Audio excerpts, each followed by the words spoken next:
Welcome back to Echoes of the Wandering Inn, where the leveling never stops. My name is Paul. And I'm Geoff.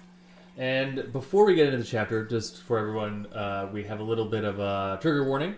The following chapters do involve sexual assault, and I would say Graphic murder. Graphic murder. So if you're not, if you haven't read the chapter and you're just following us because we're awesome, we're going to discuss that stuff. So there's your warning. Don't watch this episode if you're afraid of that stuff. Yerp. So we're going to dive right into chapter 14 on the audio book. Yes. And we are going to title this chapter, Don't Lose Your Head. Don't lose your head. So we start with this chapter with Erin just kind of waking up groggily. Starting to cook some breakfast with the meat that she got from Lissam, which is apparently not great quality. So not only did she overpay for her food, she got shit food too. Yeah. And so she's like contemplating what to make, and she goes into the kitchen to start making food. Yep. And then there's an obnoxious amount of knocking at the door. At first she thought it was Pisces, but then it persistently knocks. Yeah, and then it turns out that in fact it is Relk. And he's holding melons? He's holding arms? Basically, Relk says, like, I took care of the goblins for you. And she's like not really sure what's going on.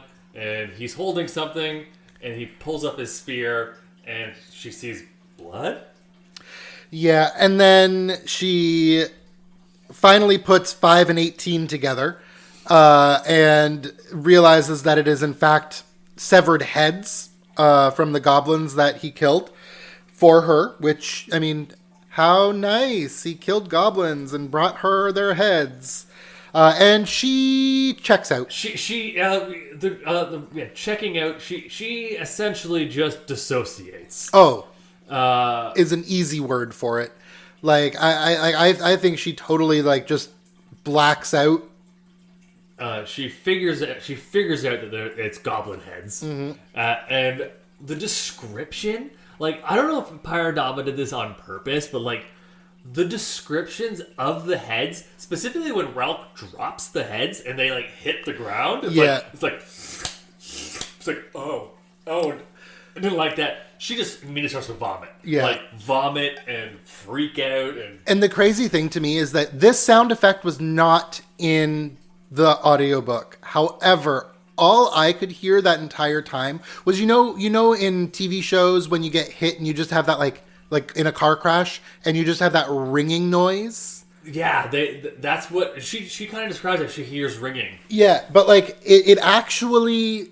Like, I feel like I heard it through this whole scene where it was just like they played into the confusion and the disassociativeness and so well. And also to add to that, they describe Ralph speaking to Erin, but she doesn't hear it. No, she recognizes that he is speaking and there are words being said, and maybe a question, but like it's just her like.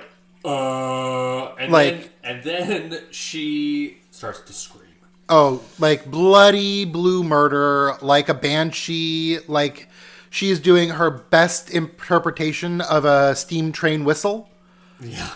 Like, and just, it literally describes as her screaming, crying, and vomiting. And he's trying to, like, help her, like, sit her down, and she's just, like, losing it. Just massive screams and just, like, and basically, at some point, he leaves.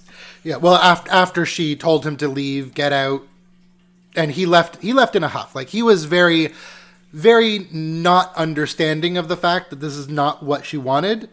Because he said he had a blank look of uncomprehending concern, then confusion, frustration, outrage. And, I mean, if you think about this whole situation from Relk's point of view, he's like, yeah, I'm a warrior, I'm a guard. There's a problem, a nuisance in the area that's threatening a person who I actually kind of like, and I'm going to do the thing that I know that I'm good at, and I'm gonna fix the problem. Little did he know he exacerbated a problem. But ultimately, like, just he was trying to help in the relkiest way that he could. And in his, like, he tried like in his line of work. That's what taking care of goblins is. But to Erin, it's just like essentially like one of the worst things. Like she's to this point even like she's not liked killing at all. Like when they were going to kill Pisces, and she's just very against killing. And eventually, just all the screaming makes Ralph leave. Yeah. Now I do have to wonder because Erin, up until this point, like she does seem very naive, very innocent, very like just pure. And good word for it. I really wonder if this is the first dead body that she's seen. Or, I mean, dead head, technically. Dead, like, severed head. A killed being. Yeah, or something that is not breathing anymore. Yeah. So, I really do wonder if this is the first time that she has actually seen this. Yeah. And, like, what's the word I'm looking for? The first time that she's, like, actually comprehending the fact that is a dead person. Like she may have seen like, been to a funeral with an open casket maybe. I mean, also it's a decapitated head. Yeah, like it's a little off-putting. Yeah. So Erin essentially figures out that these goblins are dead. And so after Ralk leaves, she decides that she's going to take those heads. She goes and finds the bodies. And does the only rational thing someone could do is put the heads back on the bodies and then bury the bodies with essentially a wooden spoon that breaks eventually, and she like digs them out, puts the bodies in, and again, Pirate Dove is so good at describing because like she's essentially in a trance. Yeah, like it's like she's not actively thinking about this stuff. Like she's just like autopilot. Yeah, it really gave me flashbacks of in Harry Potter of the Dobby scene at Shell Cottage. Yeah, like that really is sort of like what was going through my mind as a common theme of just like human burying unloved, well, not like generally unloved being. Yeah. After death, that was technically a very her fault. Emotional death. Yeah, and like we said before, like it's like I think you're right. The buzzing, like I kind of heard it too, even though it wasn't there. Yeah, and so she's digging. She eventually she comments on how like she do another grave, but it's about the size of a human. Yeah. Now I also want to mention that. It's described that as she is digging out this grave, really, that she was doing it slowly, and it was like making a sand castle on the beach. And again, it just rings of her innocence. Yeah, or like her attempt to like not downplay it, but like try to make something positive out of this. Like she doesn't want to think about the negative aspects of what's going on. And then as she is placing, or after she places the bodies into the earth, and before she starts burying them, who shows up? The littlest goblin. Just worst time, and of course got a little pissed. Yeah, she got a little pissed. I mean, them's are folks. Yeah, those are her parents. And it's funny because like even the littlest goblin doesn't really understand what a parent is. But it's not a parent, that's for sure. Yeah. Witty there, Geoff. But she tries to attack Erin, and obviously the littlest goblin is very small. And even in her dissociated state, she's holding one of the parents' head, and she like kicks the littlest goblin in the chest, or like Spartan in the guts, and then the littlest goblin throws up, and the littlest goblin's trying to attack her, and she's like, "I don't want to kill you, I don't want to hurt you," and they do have a little bit of a kerfuffle there, but it is very obvious that the littlest goblin has no fighting prowess At this point. at this point. Like, she is very, very, very green. Boom, boom. Yeah, she is a goblin, but I mean, like, she's not well versed in fighting, and it is very, very obvious because it's like she was flailing its weapon as opposed to, like, actually, like, real stabbing. stabby. It's very obvious that the littlest goblin is not a good fighter, and so Erin just kicks her in the stomach like she did that boy when she was a child, but she literally just kicked a child. Yeah, and she's like doesn't want to do this, and like she doesn't want to hurt anybody, and even though these people are like these creatures are trying to kill her, she's still like, I don't want to hurt you. And it's a little bit endearing, but then also I'm like, Erin, figure it out. And so she goes back. She finishes filling up the graves with the 2 goblins in it, and then sits by the grave and disassociates for a little while longer. Yeah. She's finally snapped out of it by the sound of a horn in the distance, and then suddenly there is an arrow in the dirt behind her or beside her. Well, at first she sees the chieftain. And she doesn't realize he has a bow. Yes. And then it hits in front of her, and she starts to run. She can't decide whether she should go towards the inn or towards the city. She decides she goes towards the inn. Yeah, which we'll get to whether or not that was a good decision in the long run or not. But she does decide to run. She gets shot at a few more times. It misses. The closest one went between her arms as she was running. And I think the last one hit where her back was before she, like, right before she fell. Yeah. And she does see the other tribe goblins. About 40 of them. She knows, and it is described that they could kill her quite easily if they wanted to. But, like, Erin figures out it's a hunt. Yeah. Blood for blood. Yeah. Even though, like, Erin describes, like, that she is probably... she is aware that the goblin is smart enough to figure out that she didn't do the killing. Yeah. But if someone from the city had done it, and they're behind the walls, and they're, like, not going to... Or do they go after her to get blood from the stupid human that's in by themselves? Yeah. I mean, definitely go for the low-hanging fruit. Yeah. So then she, of course, makes it back to the inn, makes it inside, and I have to say, she goes, checkmate. And I'm like, girl, this is not a game of chess right now. You are not playing it. Like, you are not... This is not a game. She's basically implying that she's dead. Like, she's toasted. Yeah. And she's like, am I dead? I guess I'm dead. Or is it just check? Like, she's just like, maybe I'm not dead. And she kind of tries to figure something out. She goes into the kitchen and starts a fire. Yeah. And then sets something on top of the fire, which sets something up for later. But while she's waiting for the chieftain to come, I think she, like, really, she has hot flashes and cold flashes and, like, everything. Her mind just, like, has this, like, moment of clarity, and she knew what she had to do. And honestly, the only thing that went through my mind when she knew what she had to do was, everybody's so creative. Yeah, everybody's so creative. What is that? What is that from? It's a meme from the internet. That's it. That's all it is. I'm an internet troll, honestly. Like, I spend way too much time there.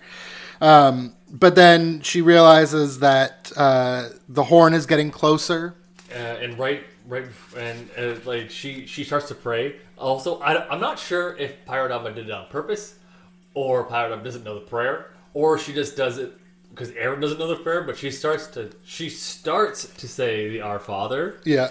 But she says, "Oh Father." It's Our Father who art in heaven. Yeah. But she's, "Oh Father." Oh Father. Yes, I'm a Catholic. Not really practicing, but I know it was drilled into my brain while I was a child. Yeah, and I'm sure I'm sure all of the useless knowledge in your mind about that will come in handy later. I mean, it might. It's possible. I'm sure. And the last thing she says before the end of this chapter is, "I hate this world," right before the goblin chieftain walks in. Boots the door in. Yerp. Which now brings us to chapter 15. Chapter 15. And we are going to go ahead and call this chapter Deep Fried Victory. Yeah. You remember that pot I was talking about earlier that's on the fire? It's going to come into effect. Yeah. So this chapter starts with we kind of go back a little bit. We see we see the chieftain boot in the door, and he has his 2 axes out. And Erin... Yeah. Honestly, I just have to say, he's got 2 axes and a bow. Like, this man's a little weaponed up for killing an unarmed woman. An unarmed woman. Like, he's a little over gunpowder there.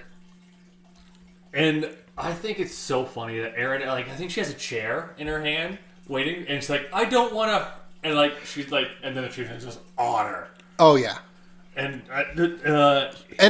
this whole battle, again, I think we've mentioned this before, but this whole battle is literally reads like such a dance. Yeah. Like, there is so much movement, so much description. Like, this happens and this, but it's not like this happens and this happens and this happens and this like, it literally just feels... Brings you in. It, brings you in. Like, yes. You just want to, you're like, wow. Like, her, I think... I try my best not to. Fair. I think it's the prose. I'm not entirely sure what that word means, but it's her descriptions of what's going on. It just pulls you in, it gets you into your you just can't stop. Mm-hmm. I think prose is just a short form of professional. No, I know. I'm just being. I'm okay. You know what? In the comments of this video, I need people to in depth describe what prose are in writing, because people have described it to me and I still don't understand. I think it has to do to talk tediously. Yeah, it's I guess how oddly the description or the speaking is in say Lord of the Rings, how very fluffy, flowery. I think that's what it is. Either way, we're getting way off topic. Erin gets tackled by this goblin. And this tangent was brought to you by ADD. So Erin gets tackled by this goblin. She is wrestling with him, trying to get him off, and she eventually breaks away from him and gets into the kitchen. Well, that's not before she is knocked to the floor, and then he reveals his junk at her and starts to try to tear off her clothes. Oh, is that? That is before the kitchen, my friend. Okay, so yeah, this is right. So he is going to assault her. They described this previously that goblins will do whatever they want with any type of lady. Yeah. She goes for a kick, and he just stops her. Not even a shot. And does he pull her closer? Or he grabs her other leg. Yeah. And you're like, oh. Yeah. I'm a man. I'm a man fully. And when that happened, I was my invisible vagina went, oh no. You practiced your Kegels for a minute? Yeah, that's exactly what it was. But being that there were still exposed dangly bits, and she had 2 hands free. Wham! Punched in the dick. I think it's directly. Yeah. In the dick. Well, I mean, anywhere south of the border there really hurts. So and it buckles him a little bit. Yeah. She gets away. Well, she knocks him down, and then she whacks him a whole bunch with a chair before running away. Right. And then go Erin. She's fighting for her life. And then she gets into the kitchen and gets a rolling pin. Yeah. And whacks him some more. Basically waits for him to come into the door and just breaks his face. Yep. And and obviously we know what's going to happen. I want to know, have you ever seen the Tyler Perry movies? I have not. I am horribly uneducated when it comes to movies because that is not part of the thing that my ADHD allows me to focus on. So the only thing I can think, there is a scene in one of the Tyler Perry Medea movies where there is a woman who is being abused by her husband. I have seen clips of this. And Medea doesn't want to interfere, but she also wants to protect this person. And this is exactly what happens. She's in the room, he's in the room, Medea's in there. And then Medea says to the woman, "Oh, if you want some chicklins, they're on the stove. They're hot." And she leaves, and then the guy goes to hit her, and wham! Right on the head with the chicklins. Nice. It's exactly what Erin does with boiling oil. Yes. Very, very, very Kiyoshi of him. Yeah. Of her. Yeah. Erin hits him with the boiling oil and doesn't kill him. Well, I mean, it is a long and slow and painful death. And even in this moment, Erin still feels bad. I think this is the chapter I get a little frustrated with Erin. Well, here's the thing, though, right? Like, she is an innocent person right now. This is her first, like, true life or death 1v1. Like, I am taking this person. Like, everything else up to this point has been very much defensive. Yeah. Doing as much harm as is needed to quell the threat. But in this particular instance, the only thing that is going to quell this threat is death. And she's having a hard time with it. Yeah. And even though he's down and out, Erin, like, basically puts his head on her lap. And like cradles him until he's gone. And, like, holds his hand as he, like, melts and dies. And I was like, it was a very powerful scene. Mm-hmm. And it's like shows the depth of her empathy. Yeah. But we did forget to mention after she hits him with a rolling pin, she does get stabbed. Oh, we totally skipped. We were just so excited about boiling oil that she gets shanked. And, like, she tries to pull it out, and, like, she, like, fixes her body, and she's like, it feels heavy in her. Mm-hmm. So she's pretty badly wounded, and when she dumps the chicklets, the boiling oil on the goblin, she fries her hands. Oh, yeah, like, she blisters, like, totally third-degree burns. Third-degree bone, right to the bones, essentially.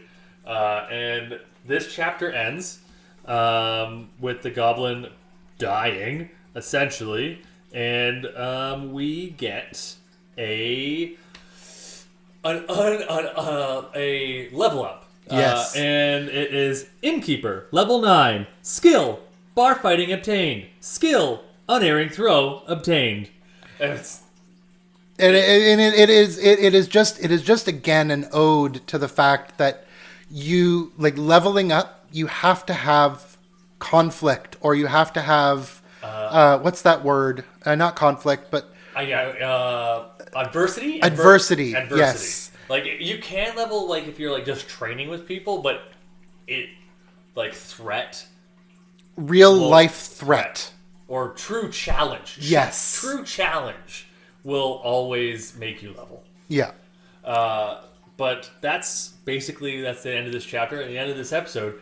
And because are powerful of ADD, don't forget to go follow us on Instagram at Echoes of the Wandering Inn, where we will be posting all things to do with this podcast. We might post some reels from to do with Wandering Inn. Maybe we'll post some clips. Perhaps. I mean, we'll have to record them in order to post them, but we'll figure it out. Selfie. So until next time, everyone, keep leveling.